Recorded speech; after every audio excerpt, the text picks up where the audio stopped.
আজকে আমি birthday celebrate করতে গেলাম আমার বান্ধবী ললিতার। তাই তো আমি আমার 2 চাকা বাহন নিয়ে বেরিয়ে গেলাম আর চলে এলাম এই কেকের দোকানে। আর দোকানে আমার এই কেকটা পছন্দ হওয়ায় কেকের ওপর নাম লিখিয়ে আমি চলে এলাম এই খুব সুন্দর বার্থডে সেলিব্রেশনের ডেস্টিনেশনে। এরপর আমার বান্ধবী ললিতা তার 2 সখীদের নিয়ে হাজির হয়ে গেল। এই বার্থডে গার্ল হলো আমাদের মতোই একজন ইউটিউবার। তার সোর্স অফ 3 চ্যানেলেও তোমরা এই ভিডিওটা দেখতে পাবে। অনেক কাড়াছেড়া করার পর অবশেষে আমিও কেক পেলাম।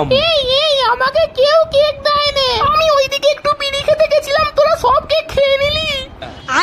এরপর আমরা সবাই মিলে বার্থডে গার্লকে সংবর্ধনা জানালাম অস্ট্রেলিয়া থেকে আনা এই কুর্তিটা দিয়ে। যে বানিয়েছে প্যান্ট তৈরি করতে গিয়ে জামা বানিয়ে দিয়েছে। হ্যাঁ,